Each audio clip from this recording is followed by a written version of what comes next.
இத்தனை நாள் ஆக போச்சு. இதே அரசாங்கம் தானே கேட்ட குத்துச்சு, இதே அரசாங்கம் தானே குழா குத்துச்சு, இதே அரசாங்கம் தானே வீடு கட்ட வசதி குத்துச்சு.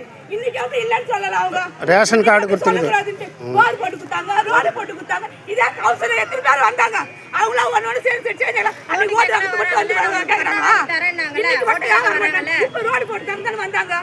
ரோடு போட்டு தர குழா சீர் பண்ணி தானே வந்து ஓட்டு வாங்குறாங்க. எங்ககிட்ட வந்து ஓட்டு வாங்க தெரியுதுல்ல, கேட்டால் காசு கொடுத்தா ஓட்டு பண்ணி ஒன்றும் சும்மா போடலன்றாங்க. எங்களுக்கு காசு வேணாம், நேர்மையாக இருந்து பாருங்க, நாங்கள் ஓட்டு போட்டு போகிறோம். நாங்கள் காசு வாங்கணும் ஓட்டு போடுறோம். நான் இன்னைக்கு சொல்கிறேன், நான் காசு வாங்கணும் நேர்மையாக நாங்கள் ஓட்டு போடுறோம். நீங்கள் நியாயமாக நடத்துக்குங்க. எங்களுக்கு வாழ்வாதாரம் ஒரு வழி பதில் வேணும். நாங்கள் அந்த இடத்த விட்டு போக மாட்டோம். நாங்கள் செத்தாலும் சரி, வாழ்ந்தாலும் சரி, அதே இடத்துல தான் இருப்போம். நான் வந்து என் பிள்ளைங்க, என் பேர பிள்ளைங்க தலைமுறையாக எங்கள் வந்து வாழணும்னு ஆசைப்படுறோம்.